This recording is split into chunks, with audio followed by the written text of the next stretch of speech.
Mm, Buenas tardes a todos.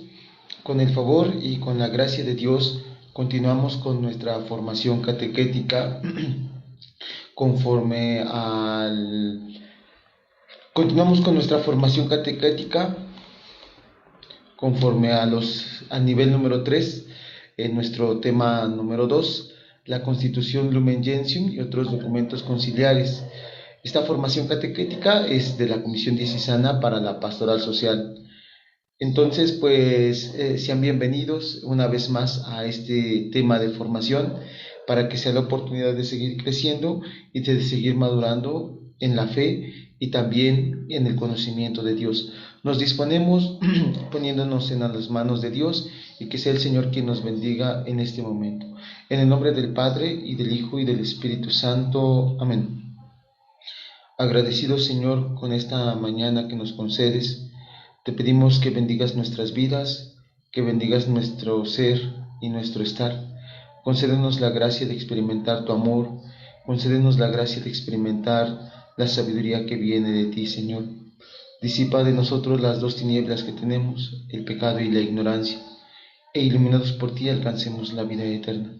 En el nombre del Padre, y del Hijo, y del Espíritu Santo. Amén. Bien, entonces tenemos nuestra formación catequética, la Constitución Lumen Gentium y otros documentos conciliares que vamos a ver de una manera muy somera. Eh, Recuerden que el tema anterior trató un poquito sobre la importancia actual del Concilio Vaticano II. El Concilio Vaticano II apenas va a ser, Dios mediante, 50 años. Entonces nosotros somos hijos del concilio, nosotros ya venimos de este concilio y bueno, pues vino a dar una reforma en cuestión de la Santa Madre Iglesia, no en cuestión como tal dogmática, sino en cuestión del ser de la Iglesia. Y entonces este hecho que se nos ha presentado, pues ayuda mucho a que nosotros vayamos también comprendiendo nuestro ser Iglesia. El día de hoy estudiaremos el documento central del Vaticano II, que en este caso es Lumen Gentium. En un momento vamos a pasar a él. Dentro de este documento vamos a identificar algunos otros documentos del Concilio Vaticano II y también descubrir que el documento de que gracias a Lumen Gentium se pueden entender estos otros documentos del Concilio Vaticano II. Pues bien, vamos a empezar este tema. Para eso les voy a compartir pantalla.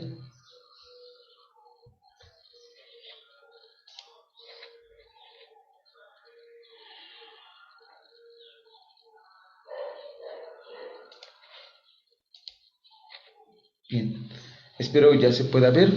Tenemos pues el tema 2, la Constitución Lumen Gentium y otros documentos conciliares. Bien,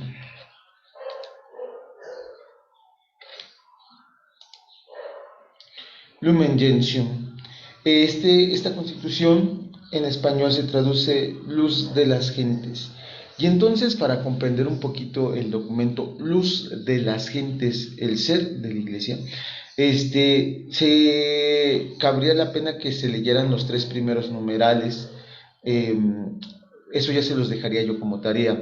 Los primeros cuatro numerales, porque el primer numeral nos habla, Cristo es luz de las gentes. Ese es el primer numeral. Y entonces nos muestra primero en el número la acción del Padre en la iglesia, en el número 3 la acción del Hijo y en el número 4 la acción del Espíritu Santo. Es decir, toda la Santísima Trinidad está presente en el ser de la iglesia. La Santísima Trinidad acompaña a la iglesia, la Santísima Trinidad está con la iglesia. Entonces comprender que Cristo es la luz de las gentes. En el primer capítulo, por lo tanto, se verá el misterio de la iglesia, este misterio que está abrazado por la Santísima Trinidad, este misterio que viene acompañado por él. Y entonces nos mostrará un esbozo de la iglesia como pueblo de Dios. Eh, Recordemos que nosotros somos congregados por Dios. Iglesia, eclesia, significa que Dios convoca, Dios nos reúne. Entonces este ser iglesia se nos da la oportunidad de ser convocados por Dios. En el capítulo número 3 se nos muestra una condición jerárquica. ¿Quiénes conforman este pueblo de Dios?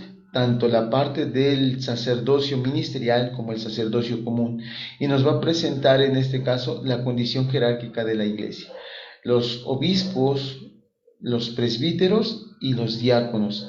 Esto va a estar confrontado también un poquito con el documento de Presbyterorum Ordini, que en este caso también viene dentro del Concilio Vaticano II, dentro de los documentos conciliares.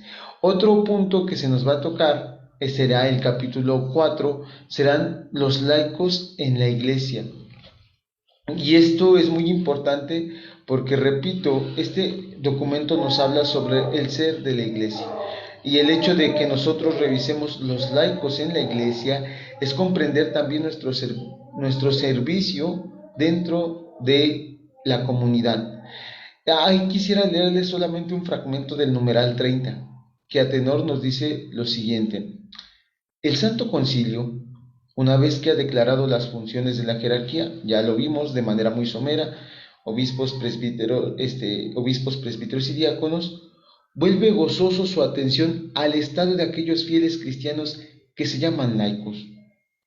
Porque si todo lo que se ha dicho sobre el pueblo de Dios se dirige igual a los laicos, religiosos y clérigos, sin embargo, a los laicos, hombres y mujeres, por su razón y condición, les atañe particularmente ciertas funciones que han de ser consideradas con mayor cuidado, a causa de las especiales circunstancias de nuestro tiempo. Los sagrados pastores conocen perfectamente cuánto contribuyen los laicos de la Iglesia entera. Y entonces, este punto es específico para ustedes, querido pueblo de Dios, porque cada uno de nosotros tiene un ser y estar en la Iglesia, pero ustedes constituyen parte fundamental dentro del ser de la Iglesia, porque es aquí donde los fieles cristianos que no están ordenados, es aquí donde los fieles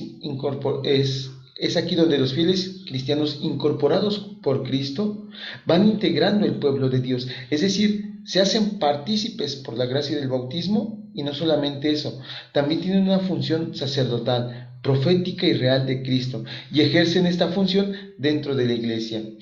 ¿Y cómo vamos a ejercer esta función? Lo vamos a ejercer a lo largo del tiempo. Este es un carácter secular, un carácter en el siglo, en el ser y ahora, en el estar y en el hoy.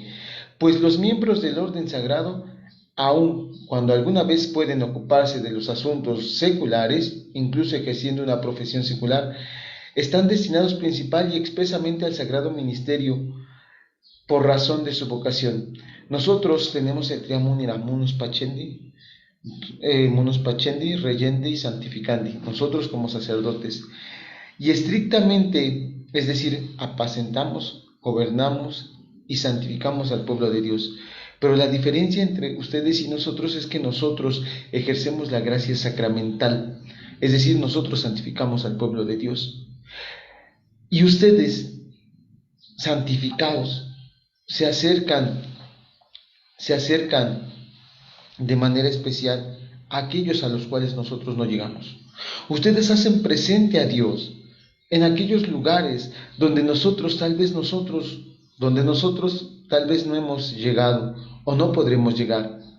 Su vocación, por lo tanto, implica hacer presente el reino de Dios en los asuntos temporales, en los asuntos terrenos, en los asuntos de la vida cotidiana, en la vida familiar, en la vida social, en la vida laboral, en la vida escolar. Es ahí donde ustedes hacen presente el reino de Dios. Es decir, ustedes irradian esperanza y caridad. Ustedes irradian aquella esperanza y caridad que nace de Cristo. Ustedes son luz del mundo y sal de la tierra. Así nos dice Jesús. Por este designio divino, la Santa Iglesia está organizada y se gobierna sobre la base de una admirable variedad. Entonces, el pueblo de Dios, elegido por el Señor, por el bautismo, y en común dignidad de los miembros de Cristo, deriva una regeneración de Cristo, con la gracia de la filiación. y estamos llamados a la perfección, a una salvación, a una única esperanza y a una indivisible caridad. Por lo tanto, nosotros como pueblo de Dios hacemos presente el reino en nuestros hermanos, en una fe, una sola esperanza y una sola caridad, haciendo presente el reino de Dios en medio de tantos hermanos que no lo conocen, haciendo presente el reino de Dios en aquellos lugares en donde aún no se hace presente, haciendo el reino de Dios en aquellos lugares donde hay división, donde hay separación. Este es un modo benevolente de Cristo hacia nosotros, pues nos tiene como hermanos, no como servidores. Y como hermanos vamos a dar testimonio de ese hermano nuestro que nos hemos encontrado.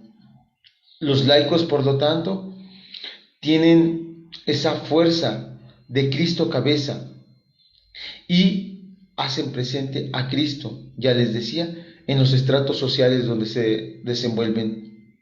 Esta participación, pues, es una participación salvífica. Esto es muy interesante. Ojalá puedan leer el número 33. Nada más les leo. Ahora bien, el apostolado de los laicos es participación en la misma misión salvífica de la Iglesia. El hecho de que ustedes como fieles laicos ejerzan su servicio dentro y fuera de la Iglesia, también va permitiendo que se desarrolle la historia de la salvación. La historia de la salvación en aquellos lugares donde se desenvuelven. No solamente la historia de la salvación se cerró con la Sagrada Escritura, la historia de la salvación se sigue haciendo aquí y ahora, con tantos hermanos nuestros que no lo conocen, con tantos hermanos nuestros que no tienen este conocimiento de Dios, acercando por lo tanto a los sacramentos a aquellos que carecen de ellos. Y entonces el laico, en virtud de los dones que le ha sido otorgado, se convierte en un testigo y simultáneo instrumento de la misión misma de la Iglesia, en la medida de Cristo. El ser de la Iglesia es ser misionero. El ser de nosotros como fieles laicos es misionar. Acabamos de pasar el mes de las misiones, el mes de octubre, vamos terminando. Y eso nos recuerda nuevamente nuestra esencia como Iglesia, el anunciar a Cristo en medio de este mundo que ya no conoce a Dios. El anunciar a Cristo en medio de esta comunidad que a veces se ha olvidado de Dios. Por lo tanto, es un envío como cristianos, y nosotros estamos llamados con diversos dones, carismas, porque no somos iguales ni semejantes, a colaborar con la jerarquía, a colaborar con nuestros pastores. Ustedes son la médula, en este caso, de la misión. Ustedes cooperan en esta historia de la salvación, ustedes cooperan para hacer crecer el pueblo de Dios, haciendo presente el reino de Dios en aquellos hombres y mujeres que, repito, no conocen a Dios y que, como ustedes, otros hombres y mujeres ayudaron a San Pablo en la evangelización, ayudaron a los apóstoles en el mensaje del Evangelio. Cristo, por lo tanto, es el gran profeta que nos proclamó al Padre, con el testimonio de la vida y con el poder de las palabras. En Él se cumple la misión profética. ¿Para qué? Para que nosotros, en virtud de Jesús, el Evangelio brille.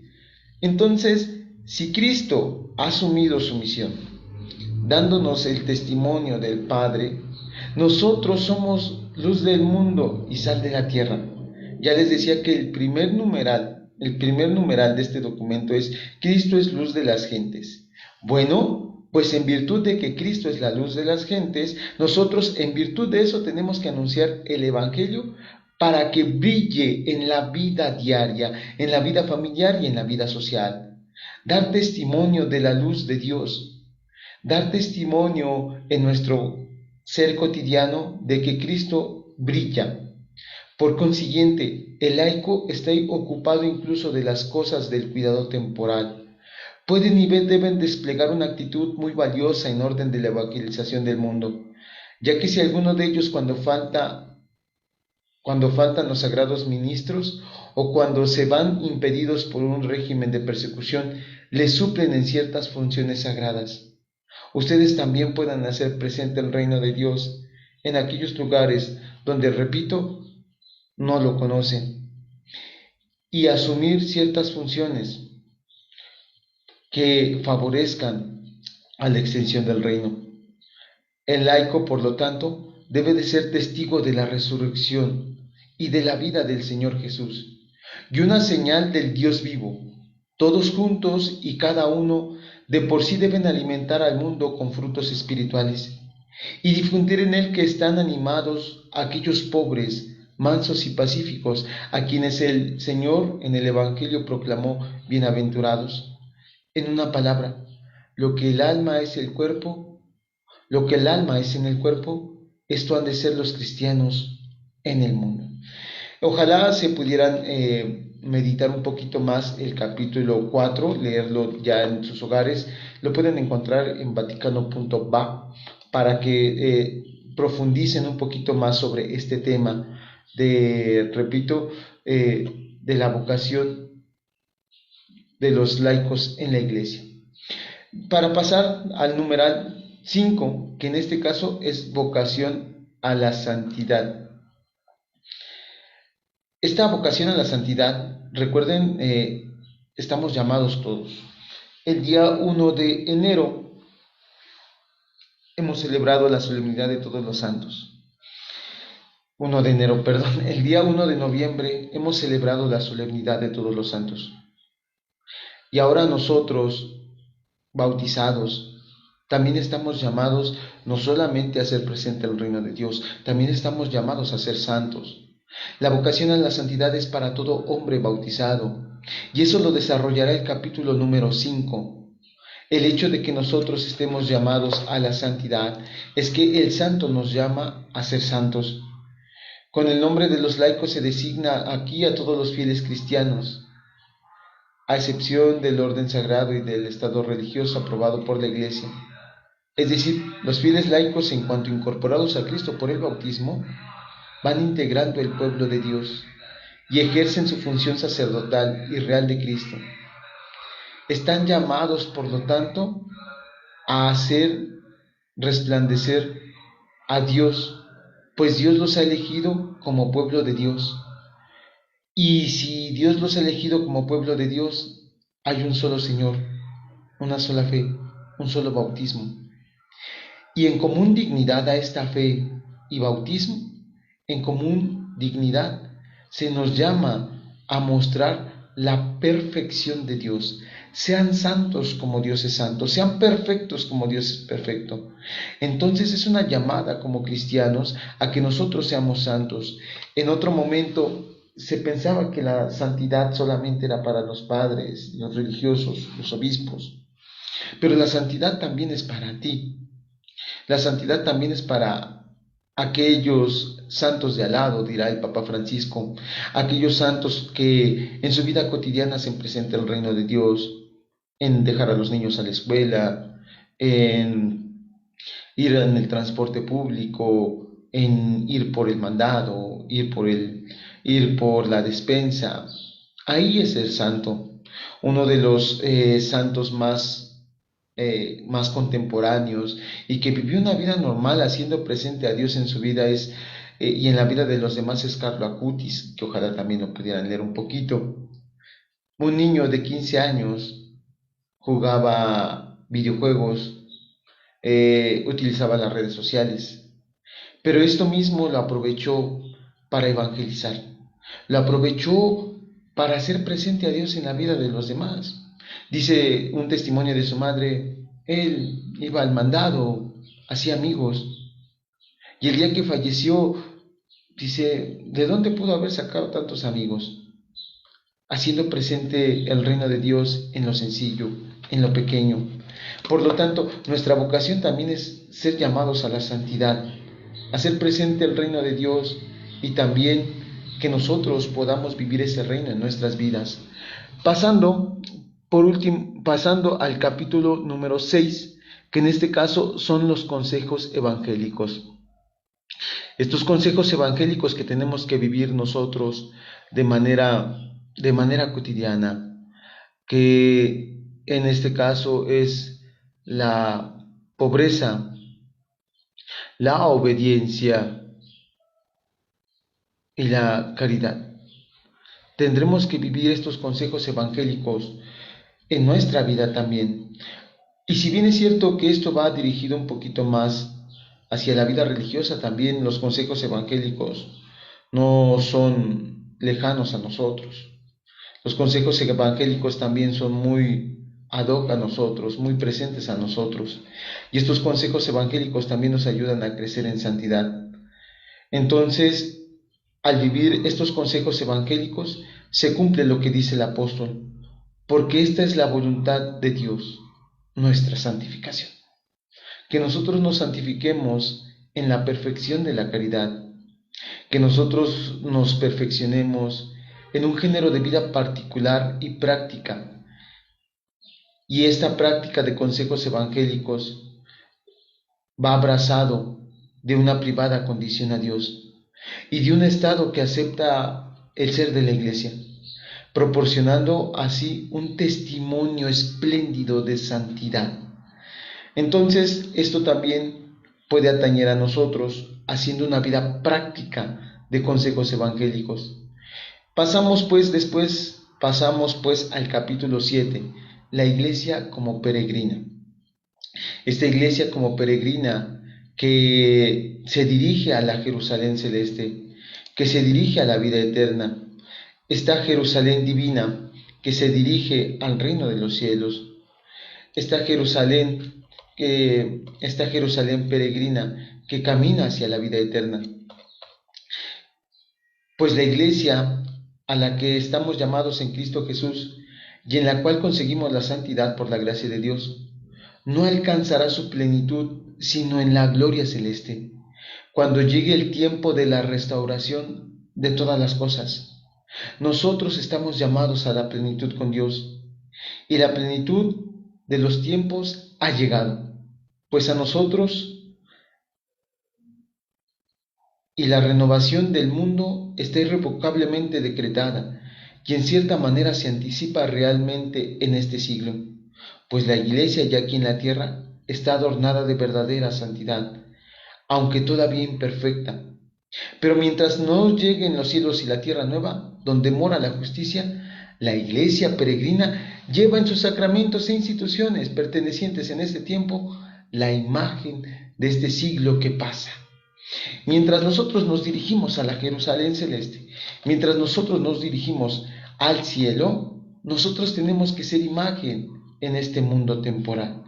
Nosotros tenemos que ser imagen de Dios en este mundo que pasa, para que así, ya desde regresando al primer capítulo, hacer resplandecer el rostro de Dios, pues somos luz del mundo y sal de la tierra. Y por último, vamos cerrando con el capítulo 8, María en el misterio de la Iglesia.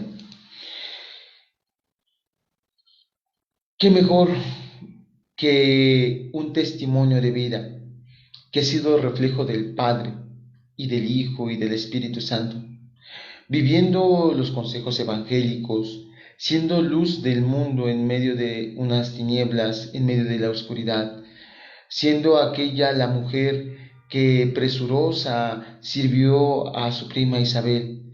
¿Qué mejor testimonio, qué mejor misterio que el de la Virgen María, que hizo presente a Dios siendo luz del mundo y sal de la tierra, queriendo Dios infinitamente sabio y misericordioso llevar a cabo la redención del mundo?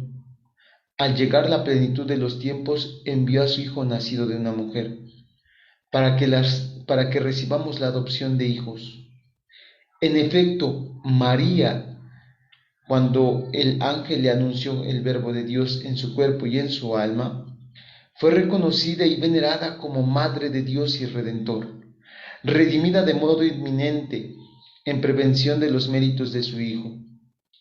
Por eso, el Sagrado Concilio, al exponer la doctrina de la Iglesia, en la que el Divino Redentor obra la salvación, se presupone explicar cuidadosamente la función de María Virgen en el misterio del Verbo encarnado. La función de la Santísima Virgen María dentro de esta salvación se manifiesta cada vez claro en la economía de la salvación, poniendo delante de los ojos aquel misterio que nos narra el Antiguo Testamento, el Mesías esperado, pues ella es la madre del Redentor. Pero el Padre de la Misericordia quiso que procediera la encarnación y la aceptación de nuestra Madre predestinada, para que de esta manera, así como la mujer contribuyó a la muerte, también una mujer contribuyera a la vida. Esto es muy hermoso, ojalá se puedan leer el numeral número 56, porque si nosotros estamos llamados a ser luz de las gentes, en Eva encontramos a aquella mujer en la que entró la muerte, pero en María, que asume su ser en la iglesia, encontramos a aquella mujer que contribuyó a la vida. Esta es la unión de la madre con el hijo en la obra de la salvación, en el momento de la concepción de Cristo hasta su muerte. En primer lugar, poniéndose con presteza en camino para visitar a Isabel. Entonces, primero, ser servidora. Segundo, segundo, llenarse de gozo, presentando a los pastores el Hijo de Dios. Tercero, consagración de su maternidad virginal. Y por último, buscando al niño y meditando las cosas que llevan en su corazón. Creo que podemos nosotros asumir estas virtudes que María tenía y que estas virtudes nos aprovechen para ser luz del mundo en medio de nuestro mundo lleno de tinieblas. Es por eso que la Constitución Lumen Gentium pone a María como la mujer glorificada, como la madre del consuelo. Posiblemente nuestra vista al mirar a Jesús esté muy amplia, pero encontramos a alguien, la tierna Madre de Dios, que camina con nosotros, la tierna Madre que está en cuerpo y alma en el cielo y que nos pide ser imagen de la iglesia, que nos llama a una vida futura, que nos llama como pueblo peregrino a la esperanza del consuelo hasta el día que llegue el Señor. Entonces, es a María a quien encomendamos nuestro trabajo dentro de la iglesia. Cabría la pena que meditáramos un poquito, repito, sobre sobre el documento Lumen Gentium, que nosotros nos adentráramos un poquito más. Ojalá pues lo podamos leer, que solamente nos quedemos con este pequeño esbozo para que nos adentremos y asumamos nuestro ser dentro de la iglesia. Son, por lo tanto, 8 los capítulos que acompañan el documento Lumen Gentium. Primero, el misterio de la iglesia. Segundo, la iglesia como pueblo de Dios. Tercero, la condición jerárquica. Cuarto, los laicos en la iglesia. 5, vocación a la santidad. 6, consejos evangélicos. 7, iglesia peregrina. 8, María en el misterio de la iglesia. Y cada uno de ellos se va entrelazando, pues el misterio de la iglesia está presente la Santísima Trinidad, que nos acoge, nos llama y que nos invita a ser presente el reino de Dios. El Padre, el Hijo y el Espíritu Santo acompañan siempre a la iglesia, están siempre presentes en ella y procuran que vivan siempre en santidad. Solamente para que tengamos presente, el documento Lumen Gentium va a repercutir un poquito y se va a desarrollar en otros decretos y declaraciones. Tal es el caso de la Dei Verbum, que nos va a hablar sobre la palabra de Dios, el Sacrosanctum Concilium en el momento de la liturgia. En cuestión del pueblo de Dios, lo va a confrontar con Gaudium et Spes, para que también lo checaran. En la iglesia misionera también nuevamente lo va a confrontar con Gaudium et Spes y Ad Gentes, y en cuestión de los obispos y los sacerdotes va a ser con Optata Totius y Presbyterorum Ordinis, para que lo tengamos presentes.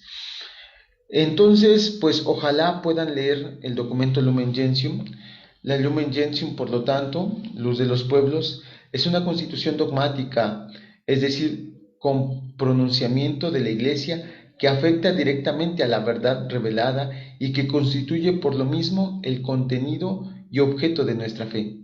Son, como expresa Pablo y Timoteo, la columna y fundamento de la verdad cristiana. Estas verdades, nacidas directamente de la revelación, contenida en la Biblia y en la tradición, quieren dar respuesta a los diferentes contextos históricos de la vida eclesial con apego y fidelidad al Evangelio. De aquí es donde se desprende su valor. Y ya vimos más o menos el valor teológico. El capítulo 1 y 2 expresan la santidad y misión del misterio de la Iglesia como pueblo de Dios. El capítulo número 3 presenta su condición jerárquica. El capítulo número 4 explica el papel prominente de los laicos en la Iglesia. El quinto nos recuerda nuevamente la vocación propia y universal de la santidad.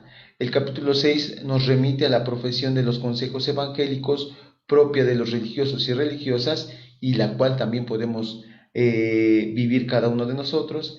El capítulo 7 nos describe su índole escatológico, es decir, el día en que Cristo ha de venir en el último día revestido de vida, y de poder y de gloria. Y el capítulo 8 nos presenta a María como la Madre de Dios en el misterio de Cristo y de la comunidad eclesial. Entonces, para que por favor, pues ojalá sea la oportunidad, repito, de que revisemos este documento y que a la luz de este documento, pues nosotros podamos asumir más nuestro ser y estar en la iglesia. Sin más, pues queremos agradecer una vez más el hecho de que nos hayan acompañado en nuestra formación catequética.